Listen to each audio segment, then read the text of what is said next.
Hello, rebonjour. Alors, j'ai pas regardé l'heure, mais je pense qu'il doit être 10h15 par là. Nous sommes prêts pour le second vol. J'ai mis la seconde batterie 4S, 450 mAh, 50C. Et oui, je ne vous ai jamais parlé de cette troisième caractéristique, le C. Vous avez 30C, moi j'ai des batteries avec 30C, 50C, j'en ai vu avec 100C. Alors c'est quoi ce C, ce nombre?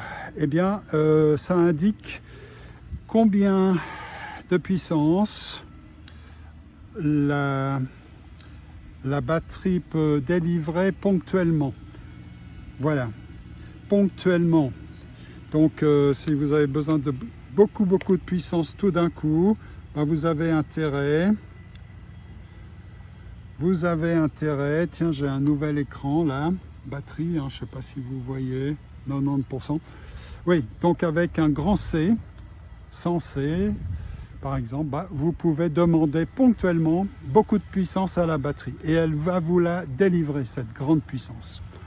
Par contre, une batterie, mettons 10C, elle n'arrivera pas à vous délivrer ponctuellement cette grande puissance. Voilà, donc c'est une caractéristique qui indique la capacité d'une batterie à délivrer sur demande une grande puissance. Alors, si la batterie a une faible autonomie, c'est clair que si vous lui demandez une grande puissance, elle va vous délivrer, donc elle a, mettons, 100C, grand C, là, 100C, eh bien, elle va vous délivrer cette puissance, mais au détriment de l'autonomie. Oui, voilà. Bon. Ça, c'était pour la théorie. Maintenant, on va passer à la pratique. Alors, à cause de cette, avec cette tondeuse sur ce terrain, on va changer de terrain. Et je propose que nous allions sur ce terrain où, pour l'instant, il n'y a pas de tondeuse. Voilà. Allez, on va le faire décoller déjà ici. Et c'est parti. Alors, oui, il est bien.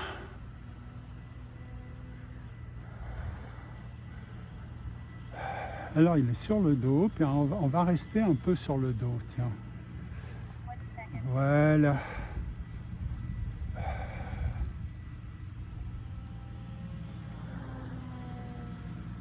Inverted loop. Un looping inversé. Voilà, on est passé de sur le dos à sur le ventre grâce à un looping inversé, inverted loop.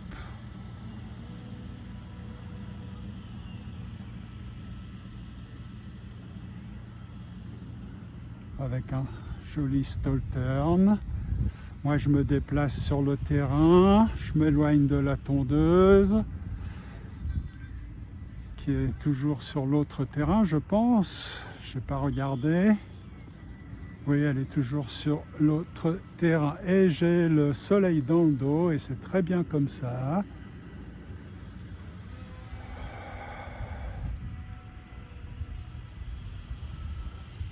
Oui, un grand looping.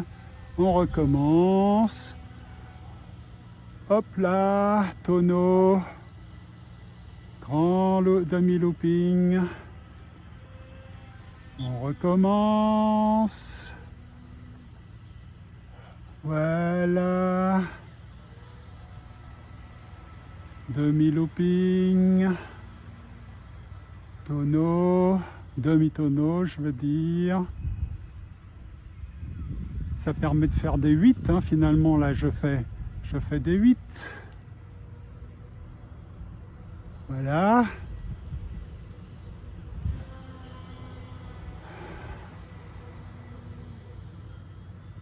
Voilà. Et vous voyez les 8, ce sont des 8, c'est un 8 couché. Voilà.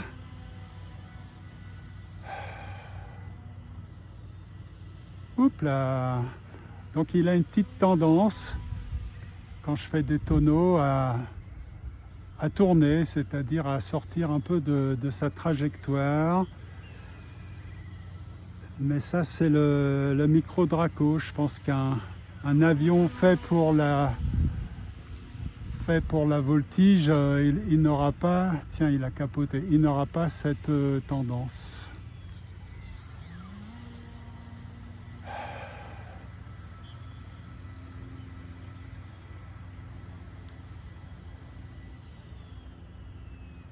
Voilà, là il plane. On va le faire aller du côté de la tondeuse, comme ça je vais pouvoir donner un petit coup d'œil vers la tondeuse. C'est bon, elle est toujours sur l'autre terrain. Et puis on va s'entraîner à atterrir, hein. C'est toujours bien de s'entraîner à atterrir, parce que lui, il est facile à atterrir et puis il pardonne tous les mauvais atterrissages. Mais il y a d'autres avions qui pardonnent pas comme lui, et l'atterrissage, ça reste quand même la manœuvre la plus délicate. Alors avec certains avions, c'est plus délicat que d'autres. Voilà, allez, on atterrit là maintenant. Oi, oi, oi, oi, oi, oi. Oh là là là là. Alors, c'était quoi mon erreur? Eh bien, je n'ai pas assez tiré. Il avait beaucoup de vitesse, je n'ai pas assez tiré. Alors, il a fait plus que culbuter. Alors là, il a fait carrément un looping, comment ça s'appelle? Un salto, hein? Un looping au sol. Alors, comme d'habitude, il pardonne, il s'en tire bien.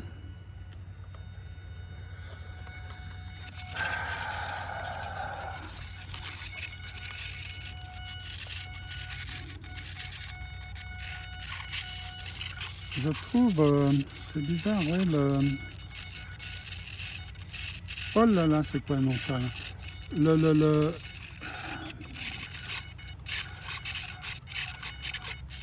la profondeur, elle est un peu tirée, mais bon, apparemment, c'est comme ça qu'il vole bien, hein. Parce qu'au niveau profondeur, je trouve qu'il est bien trimé. Voilà. Alors pourquoi est-ce qu'il veut baisser la queue? Ouais, je sais pas. Bon, allez, on redécolle.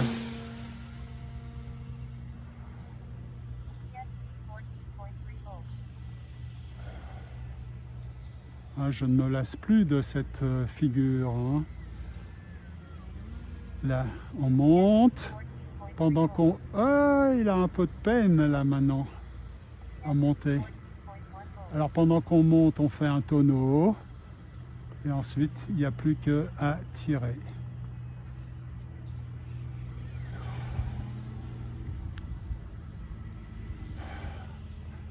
Allez, on recommence. On monte. Ah, il a de la peine avec le tonneau. Aïe, aïe, aïe, aïe, aïe. Il a de la peine. Ah, c'est parce que quoi? Peut-être j'attends un peu trop pour faire le tonneau. Allez, on va recommencer. On va faire le tonneau déjà au début de la montée. Voilà. Ah oui, ça va mieux. Ça va mieux. Ouais, ouais. Vu que la batterie elle commence un peu à se vider, ben il n'arrive plus à monter si bien, hein. Il n'arrive plus à... Et donc en haut de la montée, il n'a plus tellement de jus. Et donc j'arrive plus à faire un tonneau. Alors là, hop, on fait déjà le tonneau assez vite. Et là, ça va. Là, ça va. On recommence. Tonneau déjà. Ouh! Oh là là. J'étais un peu bas. Tonneau.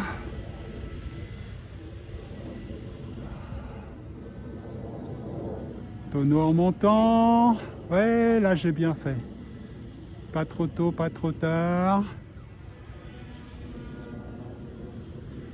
Là aussi. Voilà. Ici, je sais pas combien de volts. Bref, ça veut dire qu'on arrive lentement. mais sûrement au bout de la batterie. Oh là là là là, je sens hein, qu'il y a moins de jus.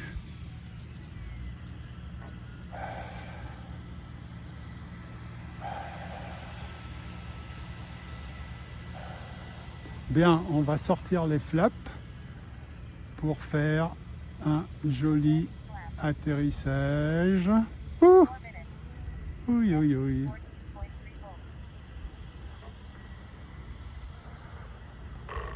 Eh ben, ça y est, j'ai craché mon Draco. Et vous savez quoi? Il répondait pas aux ailerons. Il ne répondait pas aux ailerons. Il tournait vers la droite alors que j'avais le stick complètement à gauche. Mais qu'est-ce que c'est que ces avions qui répondent pas à leur pilote, hein? Après le Cirrus, maintenant c'est le Micro Draco qui volait 6 mois. Ah, alors est-ce que je suis allé trop au bout de la batterie? Ah, c'est peut-être ça, hein, le problème. C'est peut-être ça. C'est peut-être ça. Ouais, c'est vrai que j'ai redécollé à 20%, mais pourtant la batterie, enfin la télécommande, elle vibre quand il n'y a plus de batterie. Qu'est-ce qu'elle dit là, la batterie? Ben, 10% quand même, donc c'était pas ça le problème. Mais il répondait pas, je vous dis. J'avais les gaz à fond, il tournait à droite, j'avais le stick des ailerons complètement à gauche et ben il obéissait pas, il n'allait pas. Ah, puis là, de Dieu, est-ce qu'il serait tombé dans la flotte? Il y a une rivière là, peut-être, je sais plus. Ben, on va partir à la découverte ici de la région. Alors, si vous voyez une tache rouge, vous me dites, mais vous ne pouvez rien me dire. Ce sera trop tard quand vous la verrez. Alors, une tache rouge dans toute cette verdure. Hein, c'est où ça? Ah, je le vois, je le vois, je le vois. Alors, j'espère que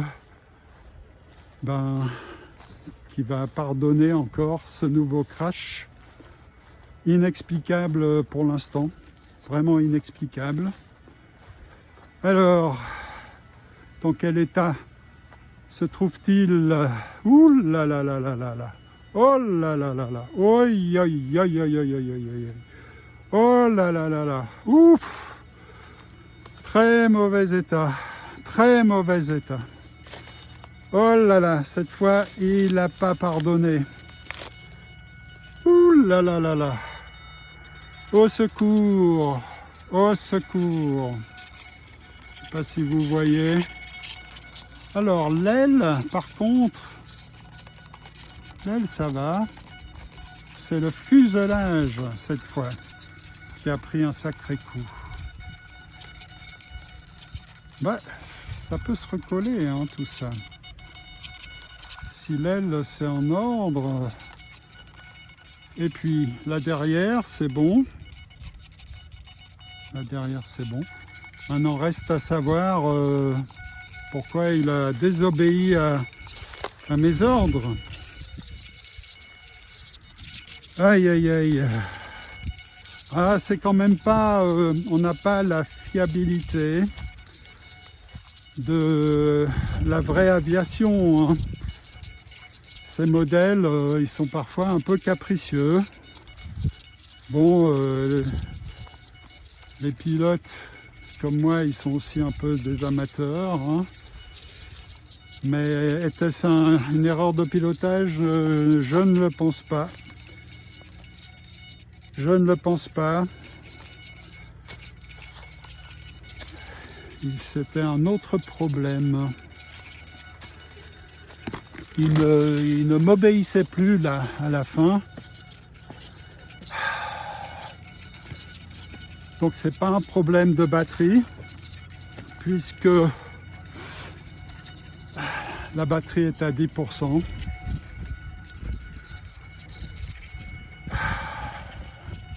Alors, voyons voir, qu'est-ce qui répond, qu'est-ce qui marche, qu'est-ce qui ne marche pas. Alors, le moteur déjà. Bon, le moteur il marche. Donc on va mettre le throttle cut. Là j'ai 10% de batterie. Les ailerons, et ben voilà, il y a l'aile. Oh!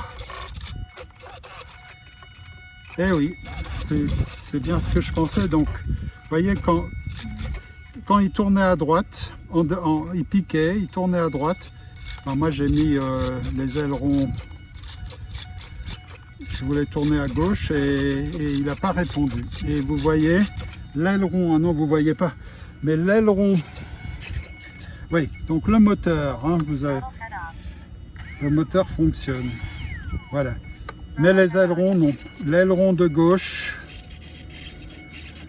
pardon, l'aileron de l'aile gauche ne fonctionne pas. La profondeur fonctionne. La direction fonctionne. Les flaps marchent. Et oui, c'est sans doute le cerveau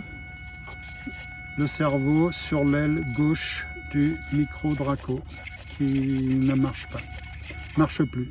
Voilà. Bon, alors, en fait, tout ça n'est pas très grave. Le fuselage, avec de la bonne colle, on peut le recoller.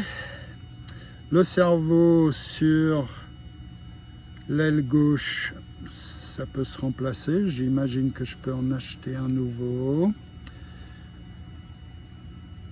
Et sinon, ben oui, il peut être relativement vite de nouveau en ordre de vol, hein, ce micro Draco. Une fois de plus, ben, il a plutôt bien encaissé ce crash. Hein. Voilà, il est atterri dans les arbres. Ah oui, un cerveau qui lâche et ben voilà, c'est le crash.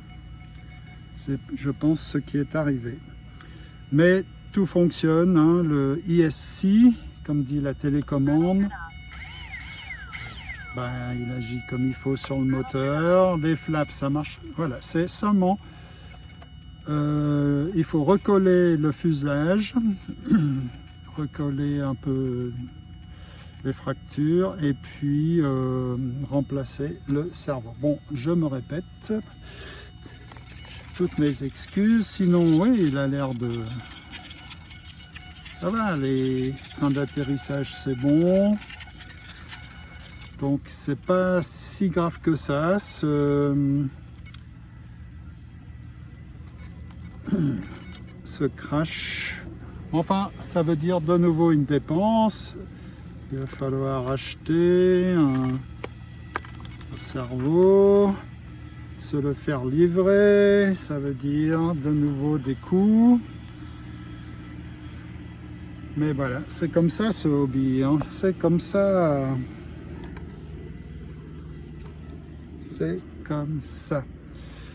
Voilà, bon, moi j'estime que je m'en tire plutôt bien. Eh oui, ça peut arriver, hein. Un cerveau qui lâche. Parfois c'est le récepteur qui lâche ou le ESC, Electronic Speed Controller. Eh oui, il suffit qu'un élément dans la chaîne tombe en panne et puis c'est toute la chaîne qui casse. Hein.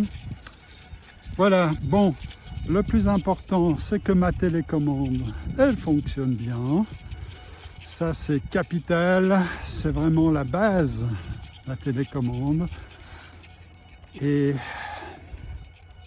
vous savez quoi, j'ai commandé un deuxième avion. Il sera tout jaune. c'est le Air Tractor de E-Flite, BNF, Bind and Fly, c'est-à-dire qu'il a toute l'électronique requise pour communiquer avec ma télécommande. Et il est destiné, l'Air Tractor, à remplacer le Cirrus. Il a la même taille, aussi des batteries 3S, 4S, même envergure, 1,50 m. Il est tout jaune.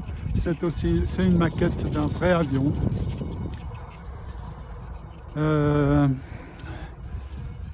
Voilà, alors il a qu'un petit défaut, on verra, c'est qu'il est assez vieux, il est sorti il y a 4 ans, c'est pas la dernière nouveauté de E-Flite, mais j'ai bien réfléchi, c'est vraiment l'avion qu'il me faut. C'est un STOL aussi, un STOL avec les ailes basses, et en fait en vrai c'est un avion utilisé dans l'agriculture, beaucoup aux États-Unis, mais en fait partout dans le monde. Et c'est un avion qui sert à ensemencer les champs, à répandre des insecticides, fongicides, mais aussi à répandre des graines pour ensemencer les champs. Et donc c'est un avion qui est fait pour atterrir n'importe où, sur une courte distance, et décoller aussi sur une courte distance. C'est un STOL, mais avec les ailes basses, ce qui est assez rare pour les STOL. Voilà, donc il devrait être facile à faire atterrir et aussi à faire décoller sans que j'ai besoin de le lancer. Bon, et la tondeuse qui fait du bruit. Alors je vais vous quitter ici et je vous dis à bientôt.